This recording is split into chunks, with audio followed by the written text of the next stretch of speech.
sleep when you're not there. It's a nightmare. Sorry, I can't hear you. Yeah, There's a wild person singing into my ears. I can't sleep. It's a nightmare. You're really giving me Jordan Sparks, No Air. No air. Oh, yeah. Do you expect me to live alone, just me? 'Cause my world revolves around you. It's so hard for me to breathe. Tell me how I'm supposed to breathe with no air. Can't live, can't breathe with no air. That's how I feel when I know you ain't there. It's nowhere, nowhere. Got me out here in the water so deep, so deep. How you gonna breathe without me? If you can't hear, I just can't breathe. It's no air, no air, no air, air. Oh, no air, air. Oh, no air, no air. We should start the show like that. The Sesh Podcast, episode 153, take 1.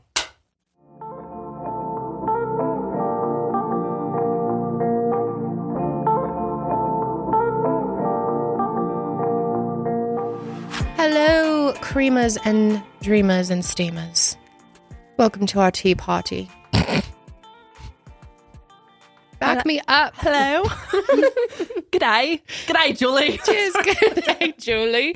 Oh, are you caught up on Big Brother? I'm not actually. I'm still like one behind, but I'm mostly caught up. So did you see the double eviction? I did not actually. I fell asleep. Well, then let's not talk anymore. I'll give it away for you. Anyways, hello. Welcome back to the Sesh. We are so happy to have you here today. I think I have a terrible accent, but I think we just do this the whole show. I think we're going to be talking like this the entire time. I would love to be a British lady.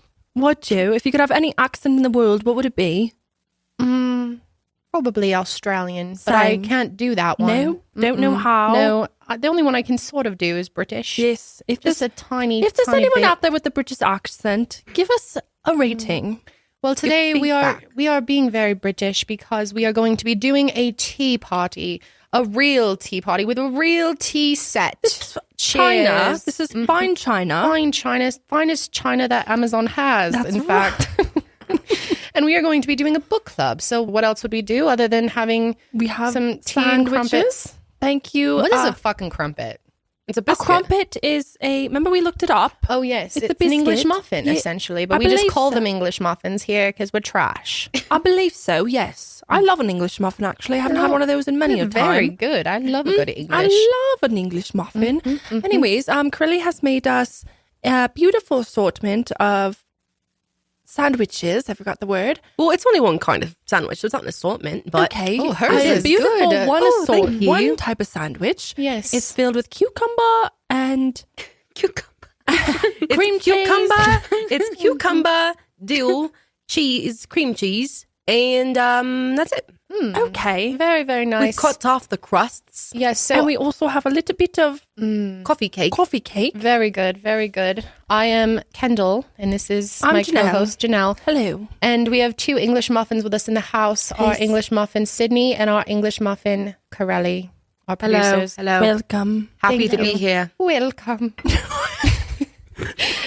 And yes, we're going to be having a tea party You just today. gave up the accent. Oh, well, I'm already seeing the comments now, and they're saying, shut the fuck up with that. You have 5 more minutes of accent, then I'll stop it. But I'm not ready to stop it yet. All right, just the intro? Just all right. the intro of this. Well, the reason we are having a tea party is because we are going to be talking about Britney Spears' new memoir, which is just lovely. So good. Oh my gosh, I can't even tell you. Thoughts.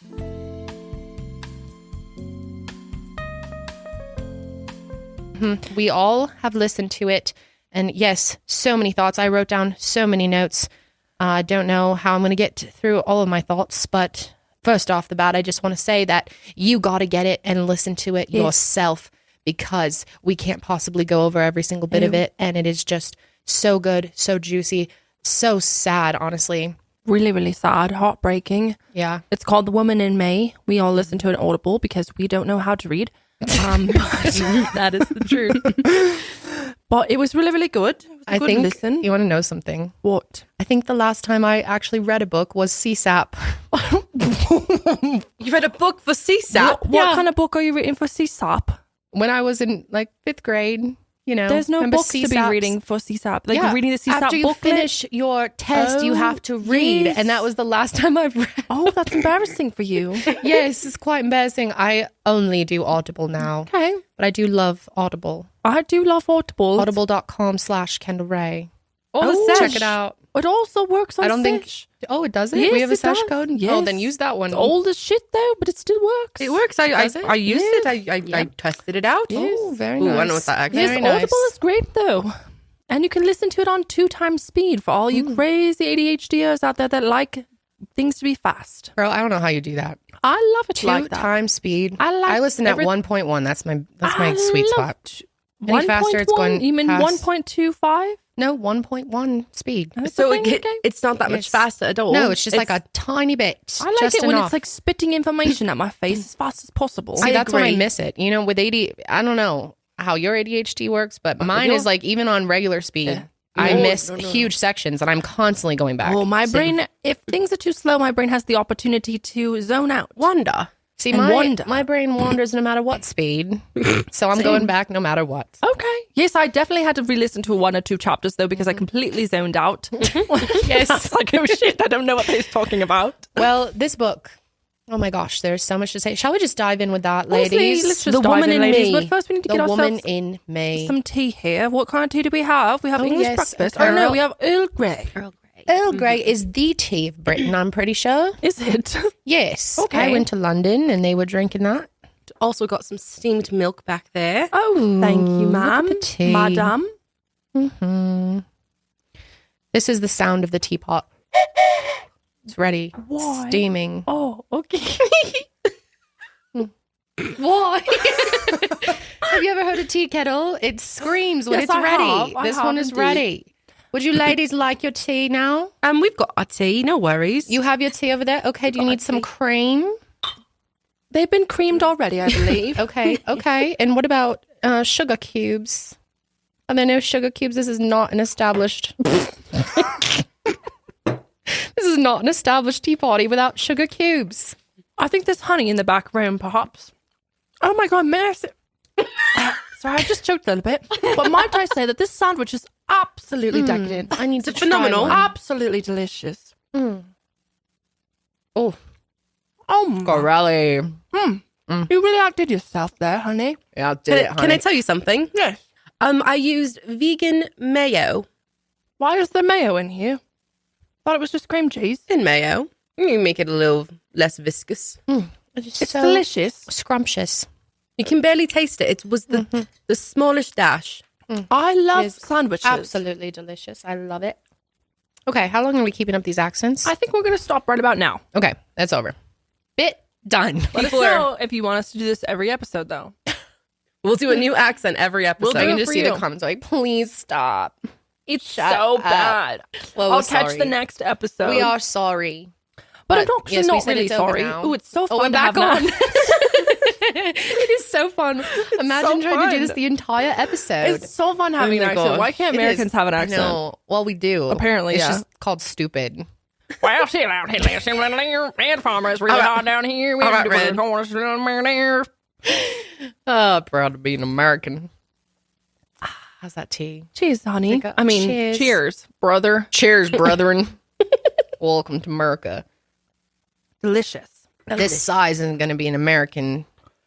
Okay, This is- I've we never need been to way Europe, larger. but We I need have XLs. heard that everything in Europe is tiny. And if you order a large, it's like a small here. It's true. That's crazy. Thanks, Sydney. Okay. Oh my God, these sandwiches, though. Ooh, Sydney, bring over a couple more. They're really good. Where do we start? Oh my gosh, so much to say. This book, okay? Like I said, you guys have got to check it out. You've got to get on the bandwagon for this book. It is fascinating. And this is one of the only times we've really heard from Britney Spears in her own words. You know, that documentary came out, but she had nothing to do with that. It was other people telling her story. And she even said in the book that the documentaries, when they started coming out, like she's like, I appreciate people trying to raise awareness, but it was still hurtful, like to see people kind of like speculating about me and, you know. Yeah, I'm sure that's such a double-edged sword for her because she needed the awareness. She needed people to know what was going on. But was all out of her control, couldn't speak for herself. I mean, we did hear her speak to the judge that one time, that audio recording. We played all that time back, which she goes over in the book. But this was so different to hear it all from her. I will say, I'm quite sure it wasn't her writing the book. Like, she definitely had a ghostwriter, someone there with her to, like... I'm sure she did. Make it sound... her story. And, yeah, to make it sound like a book. Right. Like a book. But it was just mind-blowing, everything that she's been through. And it made me really reflect on how much of a fan I am of Britney Spears. I'm not a big fangirl for really anything, but I've, like, if there's one person other than Seth Rogen that I'm a true stan for, it's Britney, you know? Grew up with her. That's the thing. God, I remember so clearly dancing with my little Hello Kitty pink boombox with my Britney CD. Yes. Jumping on my bed, pretending to make us dance to her music. Me and Janelle had some real good dance numbers. You should have seen us back in the day. Listen, ladies, we had some moves, especially to Toxic. That was one of our classic songs. Oh, I'll never forget that in my guest bedroom. Yes, we made a warning sign. You should have a warning. We had a paper that's like pulled it up. We're like, oh, warning. God. Then we would perform our dances to try and convince our parents to let us sleep over at each other's houses. Yeah, that's what you do when you have a sister How or a cousin. They want to see kids perform an annoying skit. Then they're like, you know what? You deserve a sleepover. Yes, exactly. That's how it works. Anyways. I can't believe this, but my first own music that I had was Britney Spears, and I had her first album on cassette tape. And I remember being so pissed because my grandma wouldn't buy me the CD because she thought I would break it. Well, remember like when CDs were becoming a thing and DVDs, they were like so obsessed, like don't touch it. Like you hold it like this on the sides. Like, and I always think like what was going to happen? And I'd accidentally touch it. Did you ever hear that you could clean a CD or a DVD in the toilet? No. I had a friend who was like, oh yeah, dude, all we got to do, put it in the toilet. It'll fix it. And like we used to flush do it? Yeah. Drop it in, give it a flush, try it again. What is up with you and toilets? It wasn't me. It was my friend. Okay, but like you also have stories about you putting... Oh no, that was Annalie. Yeah, I was going to say, you're talking about my sister. She put the Barbies and the lamp in the toilet. That sounds like it runs in the family. I mean, it does. Not my They can be family. fun play places, great Barbie pools, I will say. But then my first CD that I ever saved my own money for, and I remember so clearly going to the record store back when they actually had CD stores. Yep. The one, I won't say where it is, or that could dox us. All right. But yes, I remember going to it. It's over near your house. And buying my first CD, like counting out my cash to get it. And it was the second Britney Spears album. And then I went home and like took the album art apart and cut it all up and put it in my little bulletin board, and just love Britney. She is an icon. And I love her even more now because I truly feel that Britney Spears is someone who like wasn't built for fame, that she is so down to earth and a genuine person in her soul, in the depths of her heart, that it's heartbreaking to hear what she went through. I mean, she was just raked over the coals. Oh, horrible. The stuff she went through, the media from like day one, essentially at such a young age, and is still going through. It's just so heartbreaking. And you know, like you said, Kendall, a lot of her, like the first half of her book is about her like upbringing and early career. Like maybe first quarter.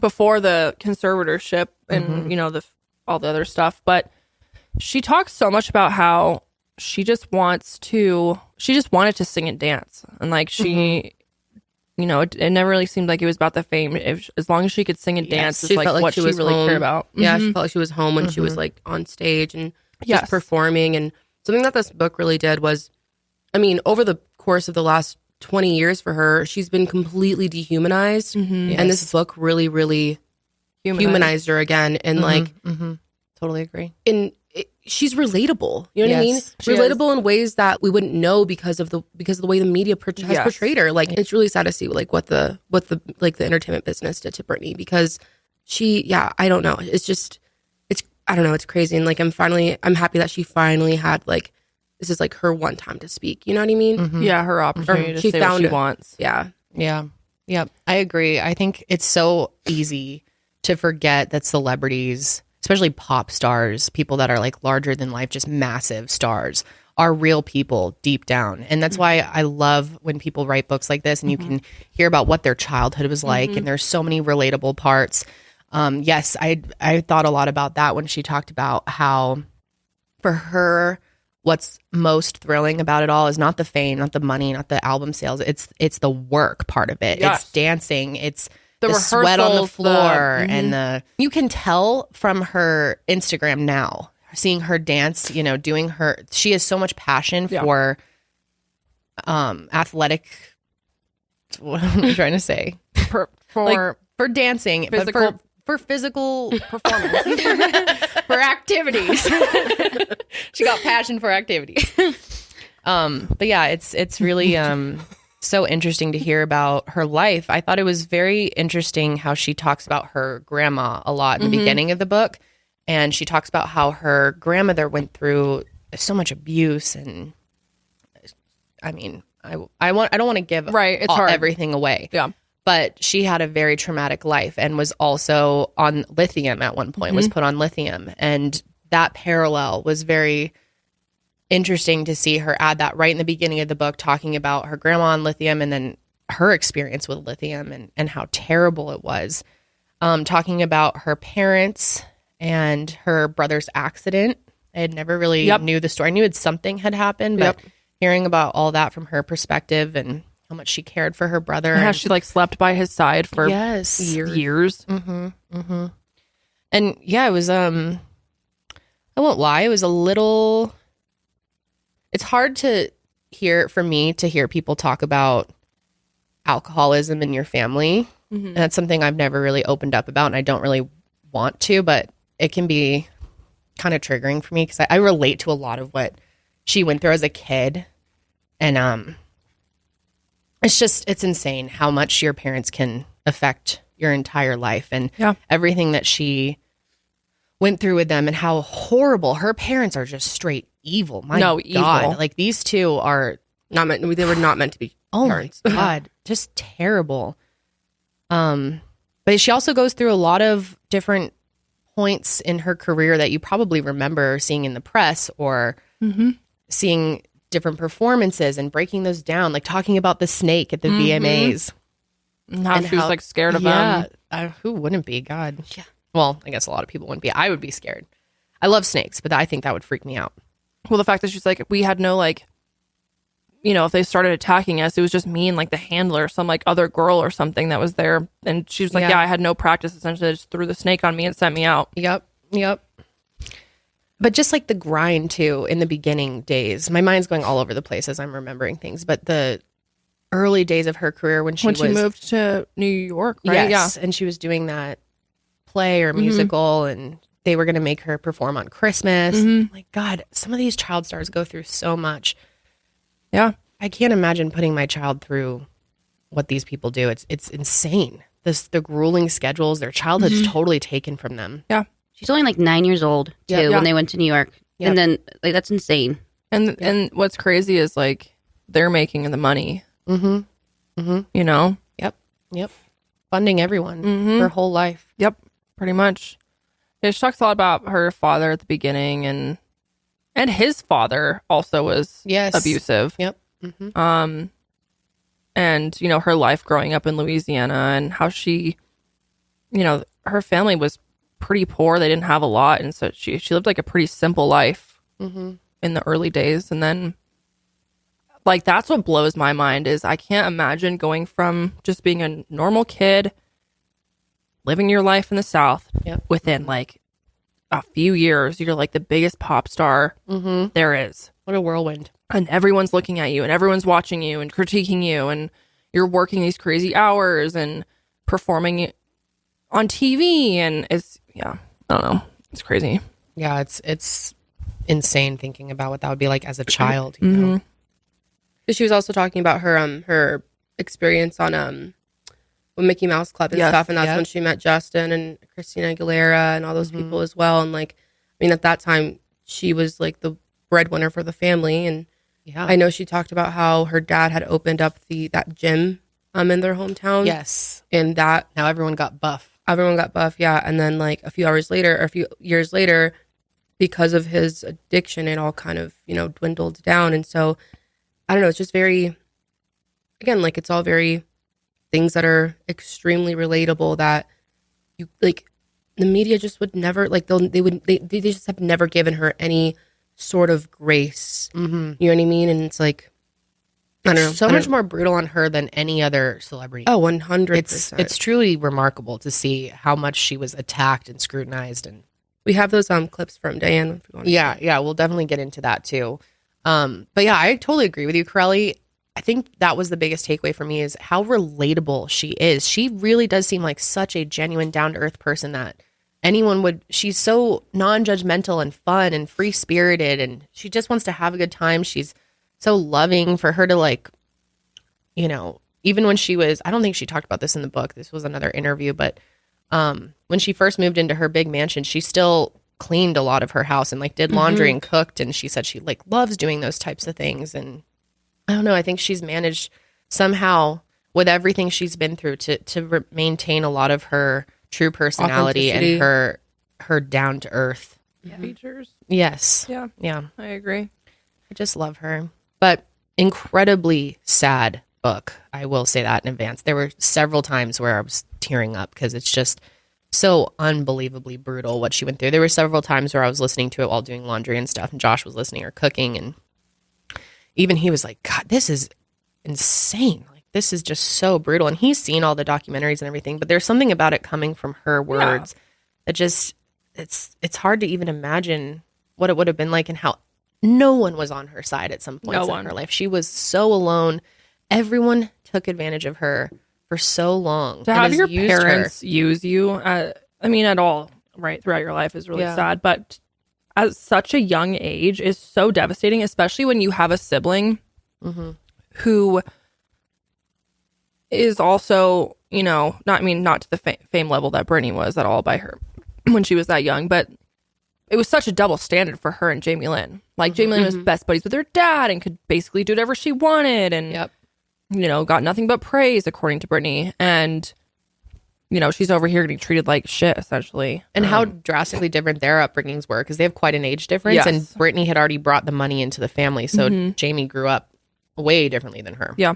Access to a lot of different things. Well, even the point of like, I mean, not shaming Jamie Lynn at all, but she was a teen mom, right? And like her family, I mean, yeah, like there was a lot of public scrutiny from the media and stuff. But I just feel like if that had been Britney, like it would have been taken to a completely different level. Oh yeah. You know what I mean? Oh yeah. Yeah. And honestly, that's even probably a big reason why she didn't come out until recently, until this book about her experience with JT when she had the abortion. Oh yeah. You know what I mean? We got to get into that. JT. Yeah, let's jump into that, because that has definitely been the biggest headline here. Oh boy.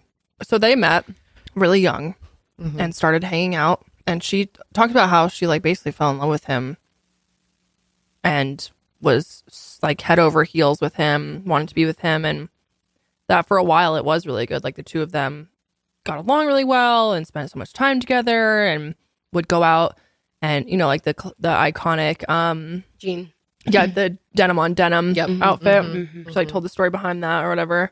And so, yeah, for a long time it seemed like they were really great together. But obviously, as his fame grew, you know, so did the I guess eyes on him, and him. He was really started being portrayed as like this kind of like bad boy, like heartbreaker type of like heartthrob, I should say. Yeah. Which is interesting because as soon as Britney starts to get a little bit older, people start looking at her as like, oh, you're being promiscuous and you're not, you know, being a good role model for these young girls. And it's such a double standard, which is just so unfair. I was like, he's on the cover of magazine with his shirt off and he's sexy and he's like the teen heartthrob or whatever. And she sexy back. Yeah. And she tries to, you know, be sexy in any way, and nope, can't do that. Or, oh, you're a bad influence. You're supposed to be a role model. Right. But like, why? Like, she signed up to be a role model. Girl Scout leader of America. I don't understand. And it's interesting seeing all the Justin stuff from behind the scenes too. It was interesting how she kind of pointed out how he would talk when Black people were around.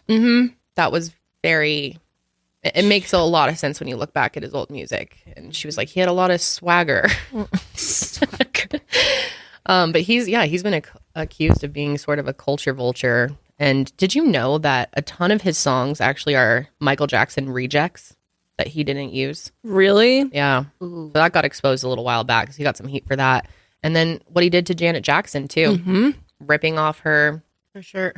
And that's always been, it wasn't an accident, was it not? It seems like, I don't know. I truly don't know what I think on. I've watched it so many times and I can't tell if it's an accident or not. Can't imagine Janet was part of planning that because it like really hurt her career and damaged her while it elevated his. Well, even in the video, like, I don't know if we can play it, but like she looks completely like surprised. Yeah. I mean, I don't know. It looked like he did it intentionally, but maybe he didn't. Maybe he, I don't know. Maybe it really was a wardrobe malfunction. I've always like made excuses for him and thought, Was must it her? have just been I an always accident. liked him. I've always liked Justin Timberlake too. Was it her whole boob that was out, like nipple and all? Oh yeah, and it was on the Super Bowl. It's on live TV. Yeah, what year Millions was of people that? saw that.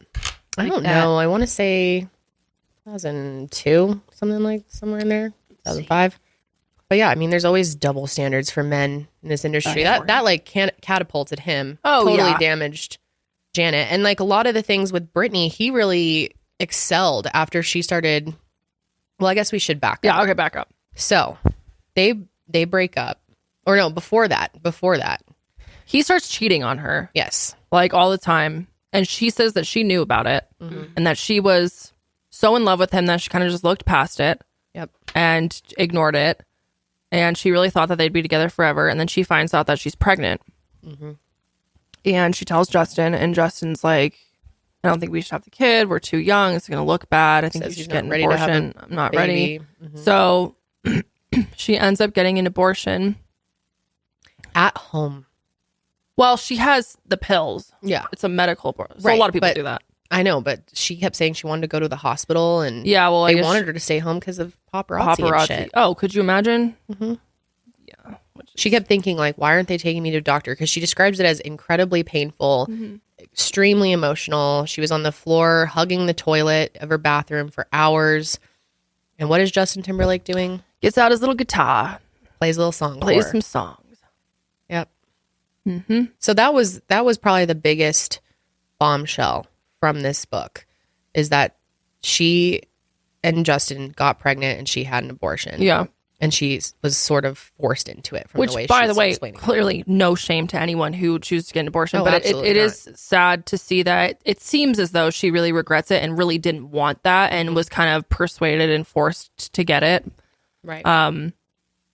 And still to this day has a lot of trauma and sadness and grief over it. And yeah, the way she talks about it, I mean, and then that one, what was the song we were literally just watching? Every time Yeah. the music video, go back and watch it. You'll see it with whole new eyes now. I was like blown away because I've always wondered what that music video was about. When I was a kid, I used to think it was Kevin Federline and it was just kind of like this made up story, but I never understood the baby in it and what it meant and why she almost dies in it. And there's some deeper meaning there. I mean, I don't know how we all didn't see that. And it seems like she's been trying to tell people things for a long time. Yeah, it does. So then after that happens, this motherfucker dumps her over text. Loser. It reminded me of when Russell Brand dumped Katy Perry right before her show. Remember that over God, text? that was so It's like sad. the saddest video. Oh my God. Yeah, totally dumped devastated Britney too. Broke her heart. Yep.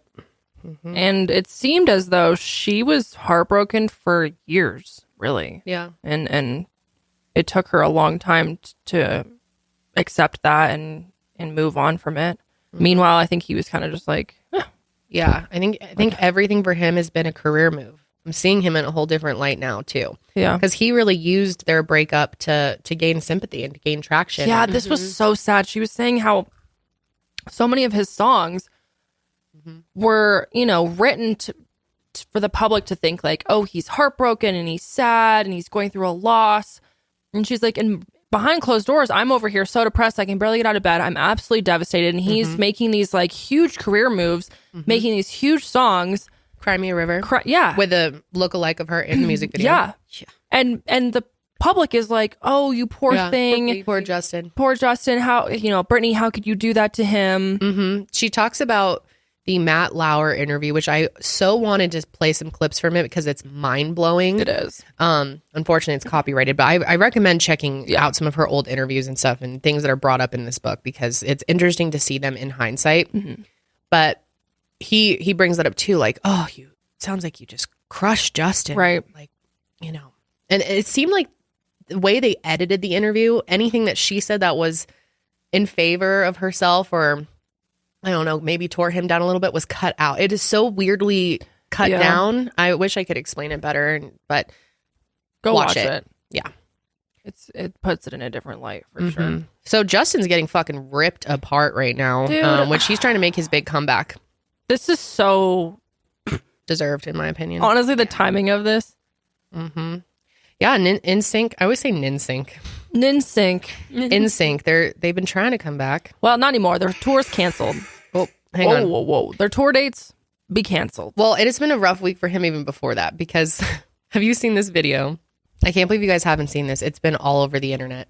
It's so funny. Okay, throw it there. I mean, and the timing could not have been more divine. People are just ripping him apart. It looks like a science teacher. Justin? Yes. What is this? It's him dancing recently. I mean, he's really they were trying to make a big comeback. Does that not look like your 5th grade science teacher right there? Yeah, it definitely does. It's giving biology teacher. Yep. First science teacher. Ew. Oh, look at the shoes. Oh, my God. He really thought he ate too. Yeah, he did. He thought he ate and left no crumbs. Dude, that Go to the second video. Jamie French. She is so funny. It is Jamie French, right? Why am I don't know who that blanking on her name. No, it is Jamie French. Why does it sound wrong to me in my head for a second? Who is Jamie French? She's so funny. She's a YouTuber. She added these sounds to it. It's so fucking funny. DC, check out my khakis. No, that's actually what it's giving though. Oh, buddy. It's so brutal. Okay, and then the next one, I saw this one last night. I was dying. I hope it doesn't get copyrighted. Dude, what is up with that outfit? We may have to cut it really short. Dude, come on. Oh my God. Okay, talk so over funny. this. Okay, Copyright. It's so true, though. Oh my God. No, it's literally the Continental. It's so great. Oh my God, I love it. So yeah, he's getting annihilated. He had to turn off all his comments. Instagram comments. It was brutal. Hit us with some of the comments. And then his NSYNC buddies are like, we hope that you guys can forgive him. Yeah, please. Like Lance Bass this was our moment to shine. Lance Bass is like, oh, everyone deserves a chance to tell their story. I'm glad Britney did. And I think we should have forgiveness. Yeah, and I think we should get our tour back. He's like, the roll here. We were really about to put go that big. Shit back on People were Ticketmaster. so excited about the tour. It was like 2 weeks ago. It was my whole TikTok feed. People being like, listen, Gen Z, you better not buy up all our millennial tickets. We're going to this. I was kind of like, maybe I'll go. That'd be fun. I was more of a Backstreet girl. I have seen the Backstreet Boys a few times. You have? Mm-hmm. Oh, shit. I saw them like, God, around the time I met Josh, like 2010 was the last time I saw them. But yeah, I love the Backstreet Not Boys. anymore. NSYNC. Maybe the Backstreet Boys are like, Oh, they are. They're like, hell, this is our moment to sweep in. Okay. We ain't have any of this shit in our closets. We're all good. One of the top comments was, your career is going to go bye, bye, bye.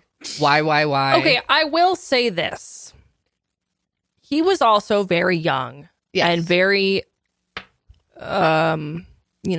clearly he's a child star. So yeah, I understand to some degree, like I'm sure his publicists were telling him things and the media is telling him things. And he's an impressionable young man. Yeah, I'm not saying like, I see that. But like, I'm not over here trying to defend the dude, but I also can understand that he was also very young, new to fame. Mm-hmm. He didn't have a lot of experience in the media. Mm-hmm. So take that for what it's worth. I don't know, though. His character, his actions. For me, it's standing by, knowing what the fuck she's been going through all this time and not saying shit all these years. I agree Never with standing up for her. Like, where were you all of this time, bro? Totally. I completely agree with that. After like all this shit.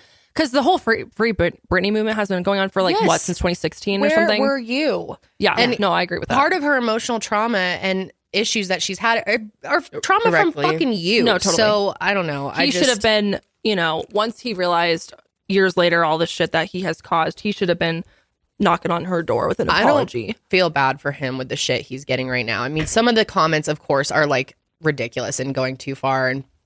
But I think given everything she's been through, it's time for him to get a little taste.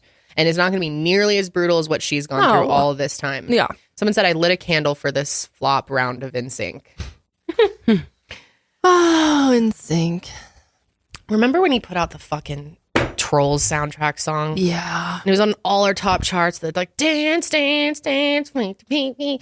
I hate that song, and I'm angry at him for doing that. Wait, alone. how does it go again? I can't see your feet when you dance, dance. No, that's not the lyrics, but something like that. What was it? Dance, dance. I can't feel my face when I'm with No, you. That's the weekend, pal. Anyway, that was a hot steaming pile of garbage, and he did that to us. That so song? I'm So still just mad. dance, dance, dance, can't stop the music. It's from the fucking Trolls soundtrack. He is a troll. Yeah, he is. So, yeah. I mean, and it was interesting to hear, even back then, she talks a lot about the VMAs. This was one of the most interesting parts of the book to me, is I used to watch the VMAs every year. So I remember this performance so well. She had just, been through a ton of shit. I don't want to go into every single part of this book because I want people to get it themselves. Notes. But at the VMAs, she was just making another comeback. She was totally pressured into doing this performance. She had a baby. She wasn't feeling like herself, and she had all this pressure to like prove that you're still Britney, get out there. And she said, I wasn't ready. I wasn't in a mentally good space. I was just struggling. And she was forced to do this fucking VMAs performance. And let's bring up it without the audio so we don't get copyrighted, but it's crazy to see what she was going through. Like, you can see it on her face, the pain that she's in. And she was so ridiculed for this performance. And I feel guilty because, I mean, of course, I was a teenager. So, but you were like, also, I didn't have that. What the hell? Yeah, I was. I remember watching this being like disappointed and being like, what happened to her? Like, what the fuck? Is she on drugs? Like, I had those thoughts. Yeah. I mean, that was what everyone was thinking. And I feel like such a bad fan that I judged her so much. Same. This era, I remember this performance so well and being like, what the fuck was that? But now knowing her perspective on this, as she barely functioning. Yes, barely like functioning. Her undies. outfit wasn't working. She was having costume issues. Her extensions were falling out. She was still forced out there. And before this part blew my mind. Before she goes out, she saw Justin for the first time in years. And he's like on top, and he's about to have this great performance that night. And it was a big performance for him. I think it was his Timberland or like his Nelly Furtado collaboration. I don't know. I don't really care. Yeah, but she saw him for the first time though in years. Yeah. Backstage. Yep. And she said specifically, it's something along the lines of she had one of the worst nights of her life in the same place that one of her exes had the best night of his. And that was just be so devastating and so hard. I can't believe her team sent her out there like this to just, she said there were all these mirrors and she felt like she was looking in, or I guess they were just the TV screens, but she said it was like looking in funhouse mirrors because she didn't feel confident in her body and they put her in such a really skimpy outfit. And I don't think she was ready for any of this. And it just, the emotional anguish that this had on her, you can just tell she's so... You can look at her face. She said, so I miserable. Can't believe I was going to have to go out there like this. And people ripped her apart. It was insane. It's really sad. This is something that I've been thinking about is because there were times where, like you said, I was judging her. For like, when she shaved her head, I was like, oh, God, like, she's crazy. What's she doing? Totally. And just various things of... I remember being like, oh, she's just lost it or whatever. Which, I was young, but also like it makes me very sad to know now that she was struggling so much in her personal life. Tormented, being stalked by these paparazzis, out of control, everyone in the world. These tabloid magazines. Do you remember how big tabloids were? Going to the grocery store and I'd always just read the covers. Oh, yeah. Or I'd like go to the airport. I would like get one for the plane. Yep. Oh, yeah. People magazine for the plane. Yeah. Or like teen, whatever the fuck. 17. J14. In Touch. Teen Pop, In Touch. J14. In Touch Oh, Weekly. wait, guys. I have some old, some of my old like teenage magazines in my office. I wonder if here? Yeah. Are they Britney? They might. I don't remember. I can go check real quick. Yeah, go check. Go check. I'm curious. I feel bad too, but I was just going to say, like, how would you not know? Like, because, like, how would you know that, like, we only saw what the media was portraying. And, like, that's what, yeah. Like, I think we do this with a lot of celebrities, right? Of like, if they do something weird or if they, you know, fall off the deep end or whatever, especially when you're young, I've gratefully been able to like I don't really judge celebrities as if they're like having problems with their personal life, you know, because I'm like, okay, well, they're human too. But I think when you're young and you look up to someone like that, and then they start acting different or not doing what you know, right? Yeah, it's not weird. The reason why you liked them, they're not like that anymore. I think, you know, a lot of people can say like they judged them, and yeah, I mean, I'm guilty of that. I think it's also the way that we as a society viewed mental health not that long ago. I mean, we did not understand. I think nowadays when we see a celebrity struggling, of course there are people that make fun of them and, you know, ridicule them when someone's clearly having a mental breakdown. But I think the majority of people see it and think like, that's sad. This person is struggling. Well, and there was always that thing of like, they're famous and rich. Why would they? They don't have anything to struggle about. You're famous, you're rich, you're talented, you're a singer, like you're a celebrity. There is no depression for you. But in reality, like mental health doesn't discriminate. And we all, I think, have sadly learned that kind of the hard way by seeing people who you would have never thought having so many issues either sadly take their lives or come out years later and be like, I was so low. Like I almost didn't make it through that. And so I think we have a lot more compassion now. Or society as a whole has a lot more compassion than they used to. Especially, I think if any of us were thrown into the life that she lived. Yeah. And that level of fame and scrutiny, and it is just so brutal on your mental health. I can't imagine anything worse. That was one thing. I mean, obviously, I'm not that famous. I have a YouTube following and I have pressure online. So I related to some of that in some ways, and feeling like, you know, whenever I leave my house, I put on makeup and I try to look decent. I don't just like roll around the way I used to, because I think I might run into someone. And for me, it's a good experience. I run into fans and I get to see someone and sometimes take pictures with them, and it's fun. But I can't imagine leaving your house and being attacked by these random strangers who want to see you fail in your car and ask, what horrible moments can we get of you? Yeah. It's just so, I truly cannot, there's no world where I would want that life. I cannot imagine being that famous. That would be just terrible. I don't think the human body and mind is built for that type of fame. Yeah. How would it not fuck you up mentally? Yeah, totally. Especially the way that she got it compared to everyone else. That's true. Yeah. I mean, it's so bad. Did you find those magazines? I found this one, but I thought I had more in here. This is an old Star magazine from 2011. Wow. But what's the cover say? Kim and Chris, the end. Oh, it's a 72-day marriage. Mm-hmm. Gotcha. Yeah, it's from October 2011. Dang. Wow. Yeah. There is this one in here of Christina Aguilera. Yeah, train wreck. Oh, they all mean. That's what they want the most unflattering things. Fucking horrible. Or like I would always see the ones where it's like, you know, someone's picture on the beach and it's like cellulite. And I'm like, Jesus, people. God, or like, too skinny. Yeah, or too skinny. Like, what the fuck do you people want? And it's always women. Well, 90% of the time, it's women getting this scrutiny. Literally, it's like, what do you want? Of the time. Oh, you lose weight, now you're skinny and have a disorder. Oh, you gain weight, now you have cellulite. Now you're like fat and ugly and should get off the beach. Like, what the fuck do you want? I know, especially after she had a baby too. Yeah, she talked about that. Yeah. Oh, it's fucking horrible. But yeah, I definitely recommend checking out the VMA's performance, because it is really eye-opening if you read the book and then watch that performance. To me, it was like watching a horror movie almost. It is so eerie, especially with the song playing, Give Me More, which it made me think more about that song. Is that almost like, gimme more? Like everyone wants more from her, you know, center of attention, talks about cameras are flashing, you know, yes, the circus. I think so many of her songs have hidden messages in there. Oh, absolutely. And it is just to watch the audience judging her. They go to all these different people, P. Diddy and 50 Cent, and watching their reactions, and everyone is like looking like, eee. And then so she, as soon as this performance ends, she goes back and she's sobbing, and then Justin's out there performing, and while she's in the back sobbing her eyes out, Sarah Silverman gets up there. Dude, fuck her. Says the meanest shit I've ever heard. Let's take a look at it, because if you haven't seen this, I can't believe this type of shit was just accepted back then. Like if someone did this nowadays, oh my God. 25 years old, and she's already accomplished everything she's going to accomplish in her life. It's mind blowing, and she's so grown up. She's a mother. You know, it's crazy. I think that was Adam Lambert. It's weird to think that Levine. just a few years ago on this very show, she was this like sweet, innocent little girl in slutty clothes riding around with a python. Have you seen Britney's kids?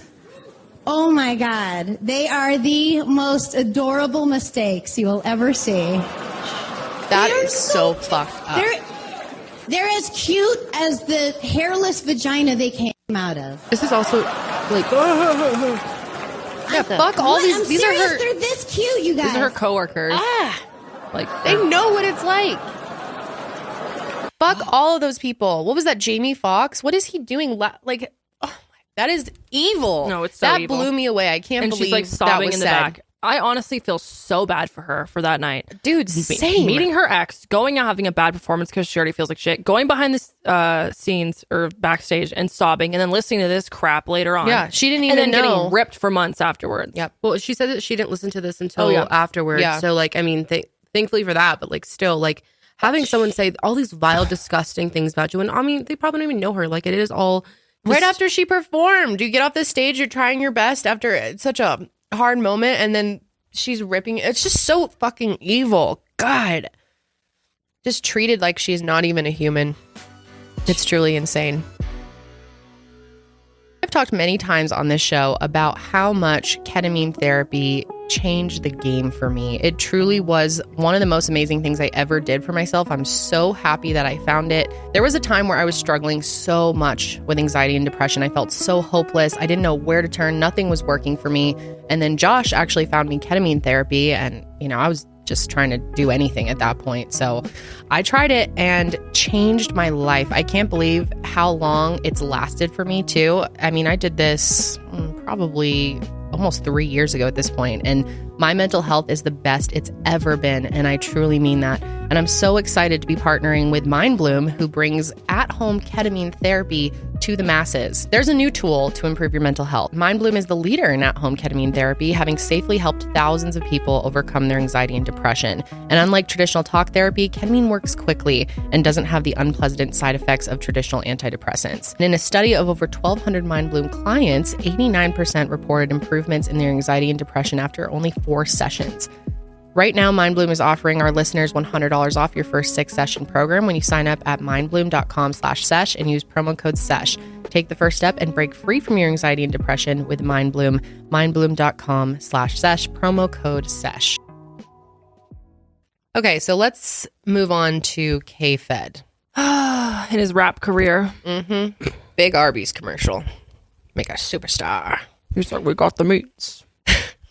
Yeah, she talks about how he got like a Super Bowl commercial where they were literally making fun of him, and he was all pumped about it. He was like, I'm making it big now. He was trying to get his rap career going, and it's crazy too because that Matt Lauer interview again, I just recommend watching it because they start making fun of him in there, and this is when all this was going behind the scenes, and she stands by him and is like, I don't think people should be mean to him, and it's like hurtful to hear all of this. Which just makes me sad because it just shows what a good person, what a good heart she has when everyone's being so cruel to her. You'd think you'd want to like lash out and be like, well, fuck you guys then. You think I'm so imperfect? Well, look at, how about this person and this person? They got skeletons in their closet, whatever. And she doesn't. She's like sticks up for people. And after so many people hurt her, like everybody in her life has screwed her over. Yeah. And Kevin really did. It was interesting hearing about that and how he was never around for the kids, and he was made out to be this great dad, and he was gone most of the time. She talks a lot about the birth of her boys and what that experience was like and becoming a mother, and what a happy time that was for her, but also really difficult. How it made her a different person, and she was depressed. Yeah, it made her feel angry and like really protective. Wouldn't let her mom hold the baby for 2 months, and I totally get that. I mean, the hormones are pretty crazy. There was one part where she said, when I had the babies, part of me became a baby.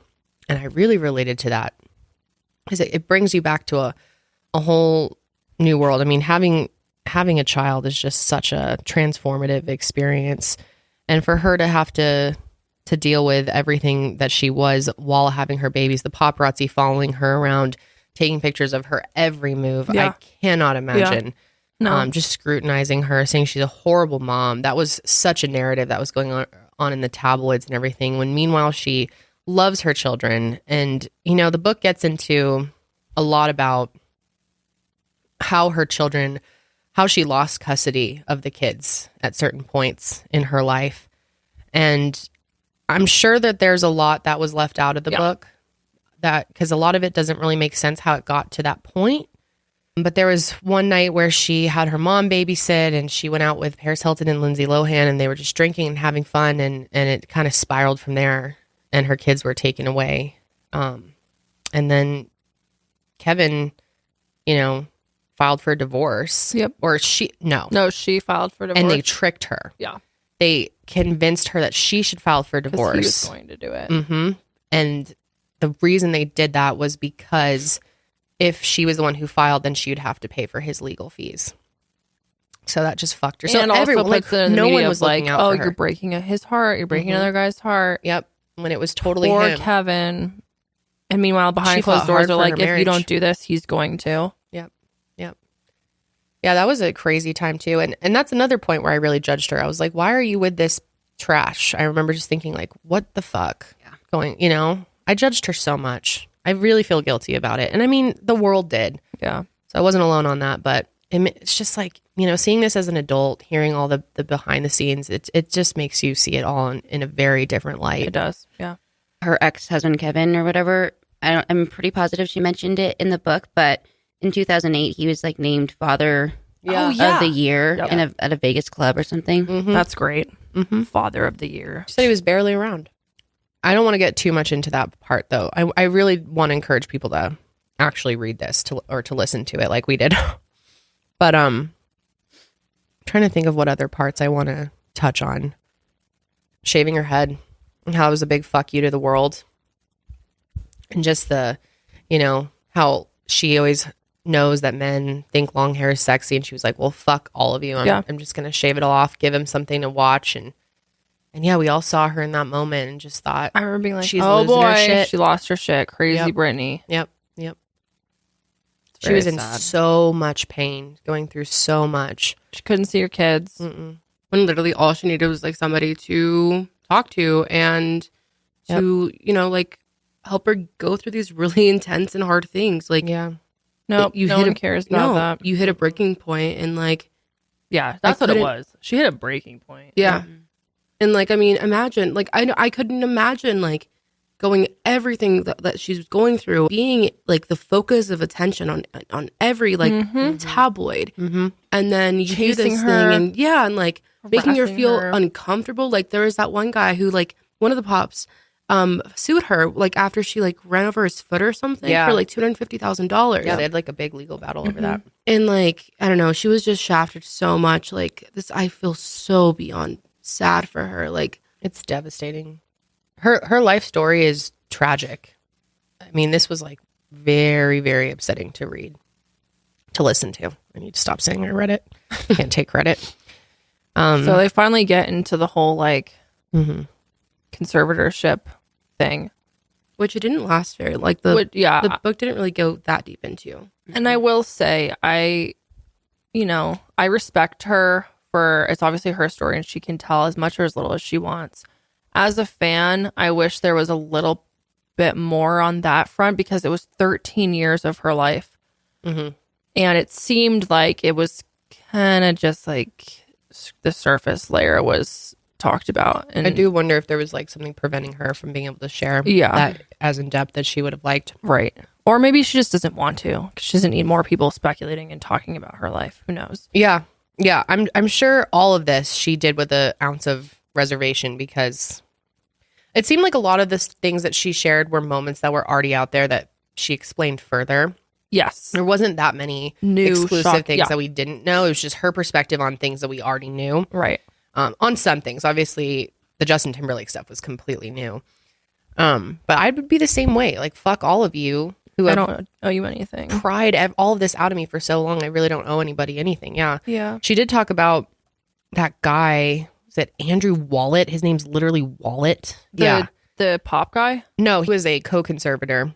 Oh, yeah. She revealed that his salary was $426,000 per year to keep her from spending her money. Jesus. Her dad was getting, what, $16,000 a month? Mm-hmm. The amount of money these people made off of her being held hostage for 13 years is insane. And the way they made her perform and held things over her head. And she still worked. Her children. That was what was being held from her. Yeah. You won't be able to see your kids. You can't. You're too sick to see your kids or make a decision of what meal you have to eat, but you can go out and go on tour and perform for 14 hours a day. There's one time she wanted sushi 2 nights in a row. Her mom said she couldn't have the sushi the second night. Just bizarre stuff like that. One time she tried to take her dancers out for dinner and wanted to pay for all their meals. It was a $1,000 tab. They wouldn't. She tried to do it from her own allowance. Yeah, she did that like $2,000 a week and her card declined. Yeah. How embarrassing. And oh my God, that pisses me off. All of these people are making so much. And she's off the one of her doing all the work. and just suffering. Oh, dude, the anger you would have at all these people. Oh my God. And honestly, it kind of makes me look at her in a different light too. Like, I'm sure she's so fucking angry. Like, how could you not be? But she hasn't really displayed that since. And it's like, dude, like, I wish I had the calamity that you have. Like, I wish I was as calm and I wish I was as like level-headed on those things. Because like, dude, like that is like they are literally taking her for everything that she is and leaving her with nothing. And it's not like she's out here like making these like exposés or whatever. Like, dude, the things that she could do to ruin people's lives. You know what I mean? So many people.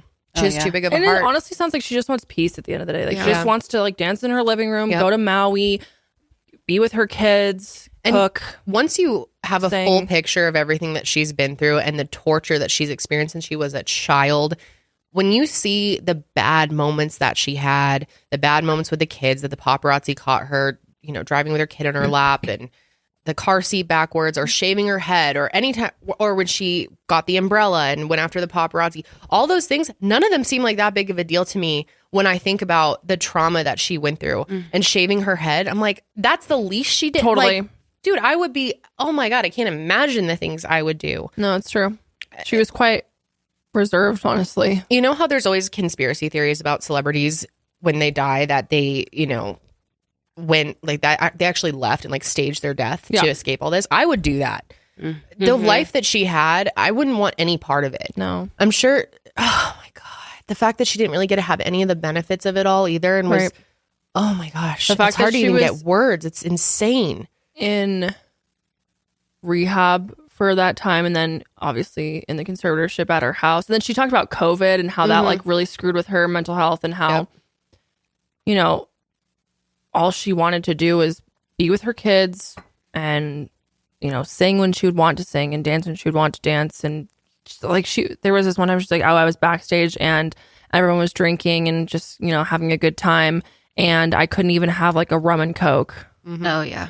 And her dad was able to. So then she goes into obviously how she eventually called the police on her dad. Or no, she didn't call the police. Her son called the police. And that's kind of how it seemed like the thing started to kind of break open. Assaulted her son. Yeah. I wish, and maybe it seemed like it happened so quick, like the conservatorship was over because she was at home or something or on a trip. She was on a trip. Yeah. She was in, I think she was in Hawaii. Called her. Yeah. And was like, it's over. You're free. Rosenberg. Yeah. And that was it. Yep. Her parents are pieces of shit. I don't know how to put it in any other way. They are fucking There's a special place in hell for them. Agreed. So bad. There was one part where she talks about how she was at her all-time low and her mom writes a fucking book, like a tell-all Britney book about her experience. And she specifically put it in the words, if my child was suffering the way I was and was in the pain that I was, and I as a mother got out there and did an interview with Meredith Vieira, dressed up in with her little bob and whatever, and trying to look like this perfect mom, and having her moment off of her child's pain. That is insane. It's hard to even wrap your mind around, especially now as a mom myself. I'm just like, I can never hurt my child. How could you do that to anyone? Like, seriously, evil. It's so evil. Her dad, God, and Jamie Lynn too. She talks a lot about her and the way that she was treated, and Even though Britney was suffering so much, Jamie would come in and act like everything was fine. Let's make a little reality show of sister talk show. And just she talks, sorry to interrupt you, but she talks about that performance that Jamie Lynn Spears did. Yes. As like a tribute to Britney, and Britney was like, dude, she's like, literally, fuck you, like, you don't deserve to perform that. She wanted all those years to remix her own songs and do something like that and perform her other songs. Yes. She talked a lot about that when she was in the Vegas. residency. Yep, that she wanted to switch up the show. Her dad wouldn't let her do other songs. She was so controlled. She was doing the same thing every day, just pumping it out, making all these people money, and couldn't even buy her dancers dinner. It's like, sometimes it's hard to even, that's how I felt during this whole thing, is I can't believe this actually happened. Right. I can't believe it happened for so long. And that no one stepped in at any point to stop it. And so many people saw it. Yeah. Yep. I mean, I truly think that her fans are the reason why she got out of that. For sure. Which is sad. For sure. And credit to all the people out there who were Free Britney from the beginning. When I first saw the Free Britney stuff, I was kind of like, I thought it was just a kind of a crazy conspiracy. Yeah. I did not understand that she was actually under conservatorship and what all she went through. And again, I feel just so guilty. Me too. I really do. Me too. Oh my God, I don't know. You can't have a grasp on it, and it's easy to be swayed by the media and to judge people so much when you have no fucking idea what's going on. We were talking about this before we started recording, just how brutal people who were doing interviews could get away with like so much shit. The Diane Sawyer interview is insane. Let's watch that. The stuff that they ask her is insane. And she talked about how when she started getting famous and she was hanging out with Justin, they would go do interviews, and the questions that she would get asked compared to what he would get asked are so they'd be like asking him about his career and stuff, and they'd be asking her like, did you get a boob job? She's a bad mom? 16. Diane Let's Sawyer. Roll them all. Okay. Fuck Diane. Full expose. We're gonna start with, seriously, Diane can suck it. She can. Hate her. Start about with this one of Diane asking she about has Justin so Timberlake. much mean girl energy. You can just tell she was a bitch growing up. Oh my God, she's mean in this. Diane Sawyer. I'm single right now, completely single. So something about the way you say that, completely single. It's a good thing. I mean, of course you get lonely sometimes, but I like being by myself right now. I think it's good for me. Before I go, y'all give me a group hug. Is that okay? In some ways, she's like a laboratory experiment in the insulating power of relentless fame. What is she talking about? No high She's school a scientific or college experiment. life to practice dating.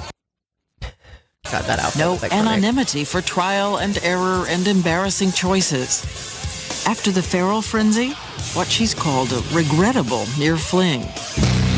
With Fred Durst of Limp Bizkit, who raced to the airways to boast. She's trying to play me out a little bit because she's Britney Spears. But it's an embarrassment that she slept with you? I mean, what are you, a bad person?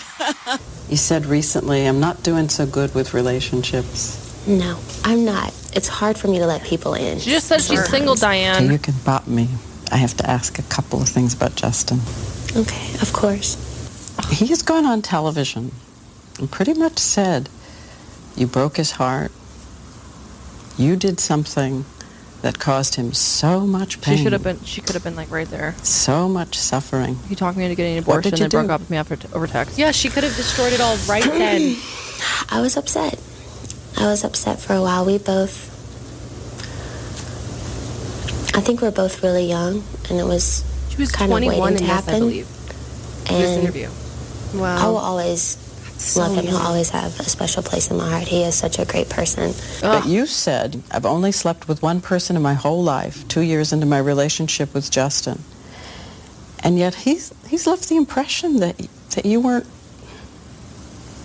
faithful, that you betrayed the relationship. I think everyone has a side to their story.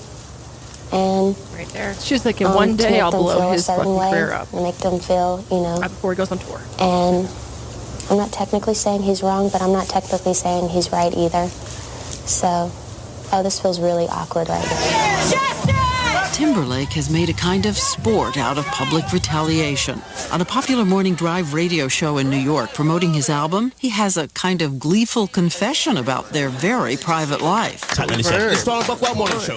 Justin Timberlake is in the house. And I just want to ask you one question. Did you Britney Spears? Jesus. Yes or no? Oh, man. Come on, man. Okay, I did it. No. It was a really weird time. There was like talk about our what we did together and like really sexually and stuff, and I just felt very exploitive. Ooh, knowing what we know now too. Weird. The way he said that. Fuck you, dude. Going on these shows and they're asking him and he's talking, you know. But I'm sure, and like, the fact you know, just like right now, bro. Like if she had been like, yeah, I fucked him, they'd be like, how does that look? Literally. God, it's so different seeing it all now. So screwed by that. She really could have blown up everybody. Just says so much about her character that she held back. Dude, yeah. And he never did. And he got all the fame. Oh, this one is about that nut job, Kendall Ehrlich, whatever her name is. We'll listen to it. Okay. Really, if I This is absolute insanity. had an opportunity to shoot Britney Spears, I think I would. Oh, that's horrible. Well, that's really bad. Because of the example for kids and how hard it is. So you're gonna kill someone? Wait. Diane! You are justifying what that nut fuck just said? What? I can't It's believe with the kids. that. She's Yeah, like, but so the shoot kids, you know? someone. So she Yeah. wants to shoot Right, you because that's you're a good- bad example. Because that's a really good example for the kids. Shoot the person. Don't you see what she's saying? She says it's for the because of the kids. kids that Do she it for wants the to kids. shoot you. Wow, Britney. How is this allowed to air? The editor saw that and was like, oh yeah, that's good. Oh, yeah. Roll it. So fuck. Editor, Kathy DeSalvo. Excuse me, ma'am. So bad. Okay, keep going. Kids.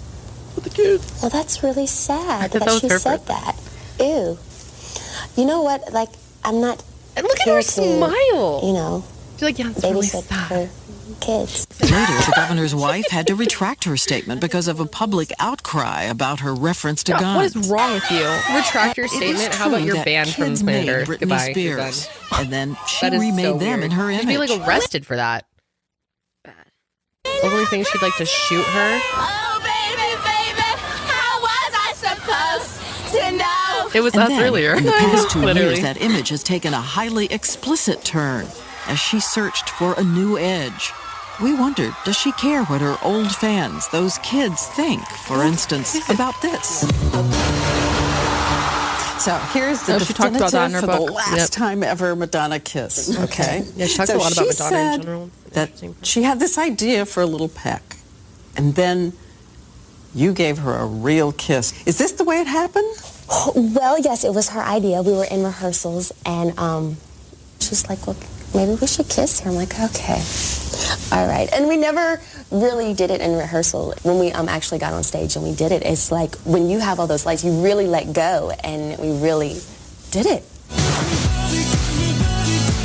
You said there's no tongue action here. Oh, of course there was Compared no to what we tongue. see Well, nowadays. It It looked looked like it. Yeah. It looked like it No, was. why was this a You big know, we're deal? good actresses here. Who cares? Look at that. They're You know like what we're doing. screenshotting I can it. see how you say that because if gets our a little- mouths were a little open, like Diane's that, like, and it can you looked reenact like- this, but- please?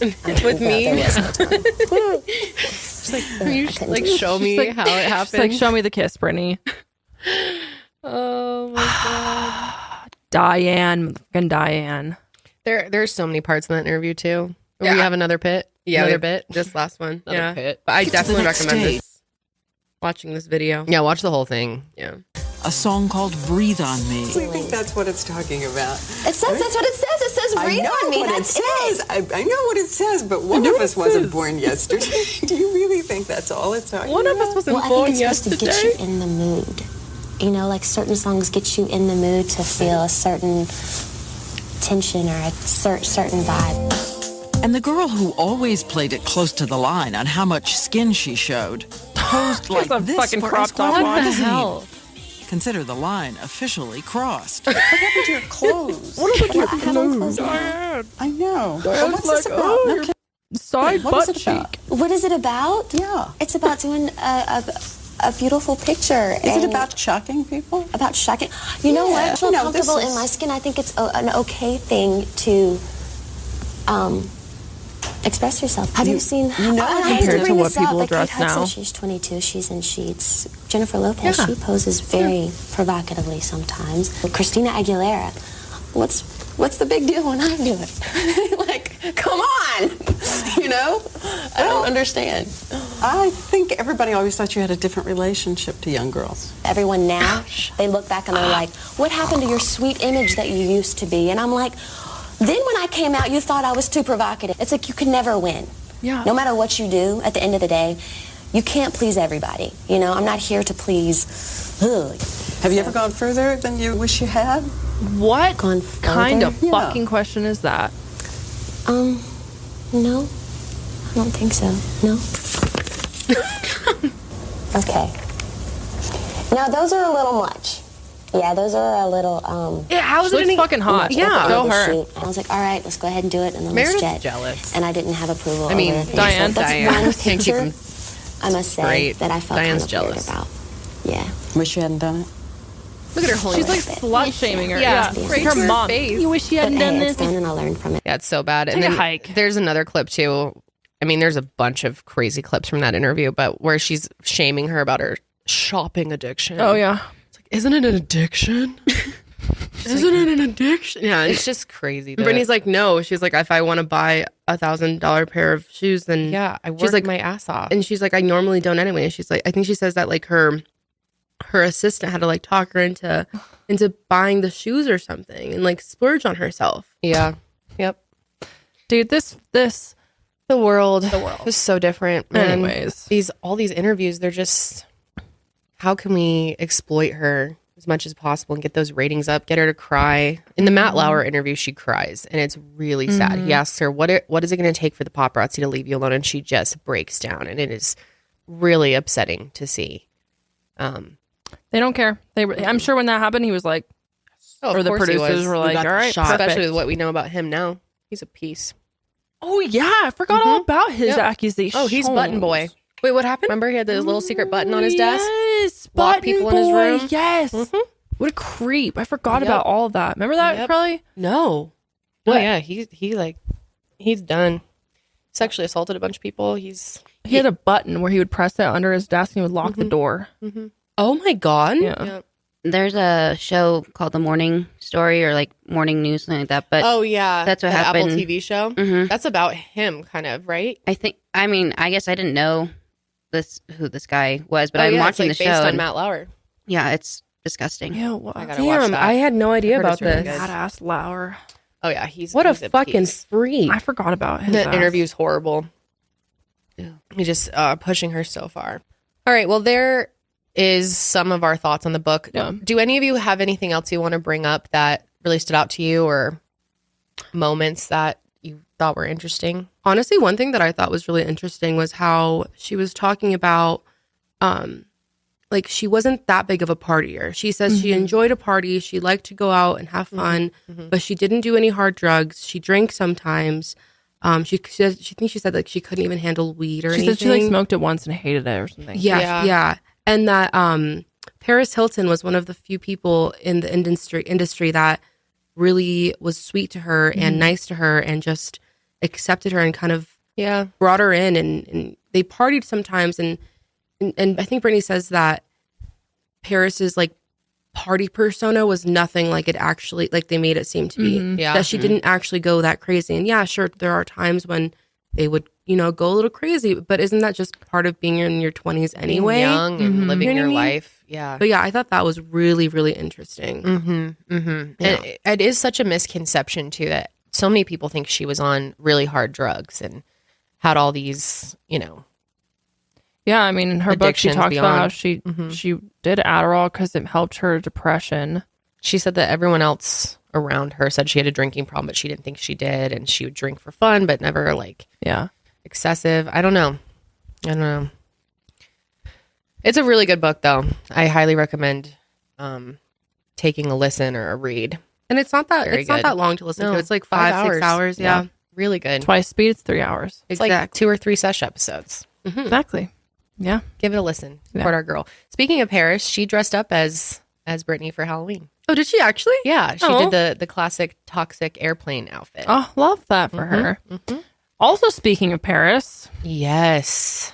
Yeah, let's talk about this. Speaking of public scrutiny. Yeah, public Who's in scrutiny. Mama Bear mode. So her son, Phoenix Barron, who's only 8 months old, she went on Instagram, posted a picture of him, and people are ripping this poor baby up. It just shows you humanity. A baby, a literal baby, is getting shit already. Mm-hmm. So mean. They're making fun of the shape of his little head. Yeah. I think he's cute. He's adorable. Are you kidding me? He's so cute. Her first baby. People are like, that baby neck's stronger than your relationship with your father or with the father. God, people are the baby ruthless. needs the helmet. Things some babies wear to help with the shape, sometimes like that. And I don't know the name, but many parents go to the doctor for this. Like, you don't think Paris Hilton is taking your kid to the doctor? Stupid are people thinking they're going to be the one to let her know. That is always from like your my Instagram favorite picture. Here's my diagnosis. Yeah. Why do people think that anyone needs to have comments about something like that? I know. On it, like, it honestly blows my mind, especially with celebrities, that people will just comment and like try and diagnose them or tell them what like they need. People I'm like, do that to me all the time. Like, you think you haven't gone to the fucking doctor? Yeah, people will tell me I need to get my thyroid checked all the time because my thyroid is inflamed because I have Hashimoto's disease. I was diagnosed at 17. Most of the time, people are doing it out of like good intentions, but a lot of people are just. Sometimes people act like you're just dumb and you have no idea what's going on with your own body. Like I can see it. I know. I think about it all the time. Have you noticed the acne on your face? Oh, no. Man. Yeah, that's good. Yeah. Never seen it before. Remember that? People used to leave you comments saying, like, you should like, wash your face, You should Janelle. wash your face. Mile Higher used to not wear makeup. Wash your face? Like, a few years ago, it was really bad because my skin hurt so bad. I just didn't want to wear makeup. And yeah, people would comment and be like, have you tried washing your face? Like, no, never have. But thank you so much for the fucking help. Or like, you have really bad acne on your cheek. I'm like, oh yeah. Thank you for that. That is so mean. Captain I had Obvious. no idea I could wash my face. I've been sleeping in my makeup every day of my life. I had no idea. Just keep adding on, layering it on. And then like stuff like that. I was like, just anything, Sean. Wash your face. That's the cause of it. Yep. It'll go away. Mm-hmm. I know. I was thinking about the other day because I'm having really bad hormonal acne right now. It's very upsetting and frustrating. And to people out there who know, it's just shitty. And I was like, what would happen if I just got on camera with no makeup on? I can't even imagine how mean people would be. The comments would be so brutal. I mean, people pointed out when I do have makeup on. Like, shut up. Like every little thing, you're so scrutinized. People are so mean. The internet can be so brutal. And we just have like the tiniest little fraction of what celebrities go through. But man, I would be next level if someone was making fun of my kid. Mm-hmm. Your innocent child, like that poor child. I know. And her. That's painful. I know. I feel bad for her. Yeah. I like Paris Hilton. I do too. She seems like a good person. So she's been through a lot too. Mm-hmm. Yeah, she has. Mm-hmm. With Provo Canyon and everything. Didn't she do that documentary, like whole expose about them? Yeah. We're hoping to do an episode of Mile Higher pretty soon on things related to that. Mm-hmm. Working on it now. But yeah, she's been a good voice for all of that. So she makes a statement saying, living life in the spotlight, comments are inevitable, but targeting my child or anyone else's for that matter is unacceptable. This hurts my heart more deeply than words can describe. I've worked hard to cultivate an environment that is all about love, respect, acceptance, and I expect the same in return. If I don't post my baby, people assume I'm not a great mother, and if I do post him, there are some people who are cruel and hateful. I'm a proud working mom, and my baby is perfectly healthy, adorable, and angelic. I've dreamt of being a mom for as long as I can remember. Phoenix is my world, and he has been the biggest blessing in my life. Every day with him is a reminder of what truly matters. It's hard to fathom there are people in this world who would target such innocence. I hope that people can treat one another with more kindness and empathy. Everyone's like on one these days, I feel like. Oh, yeah. I mean, people have always been on one. True. But yeah, the internet's gotten pretty brutal. So mean. It's amazing what all these people behind the keyboard will say. Look how cute he is. Oh, he's His adorable. little mouth. His little shoes. He's so cute. And then, yeah, like she said, you can't win. You don't post your kid, you're a bad mom. You don't like your kid. What's wrong with your kid? You're hiding your kid. Yep. You post your kid. Oh, you're fucking this up. There's so many people who, oh, don't let them eat this. Why are you letting them wear that? How could they be sitting on that? You know, blah, blah, blah. You should check. Like, shut up. Oh my God. Yeah. I got a taste of that one time when I was taking Holly on a walk and I had her in her car seat because it's also a stroller. I've told this story before, but she wasn't in the car. We were rolling around the neighborhood and the straps, like you don't even have to buckle your baby in, especially at that age. What are they going to do? Sit up? Exactly. Walk off? She just has no strength. But I still buckled it because I was so like cautious at the time that I buckled her in. And then people were just the amount of messages I got, and a lot of them were mean. Like, what the fuck are you doing? Some of them were out of caution, I think, and just trying to, I don't know, help a new mom. But some of them were just brutal. I had to post something that was like, we weren't in the car.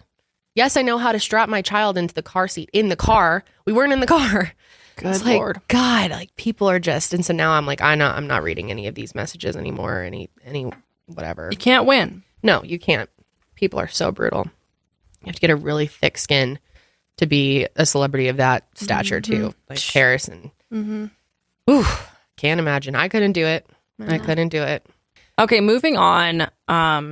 We came across this incident that happened on Alaska Airlines.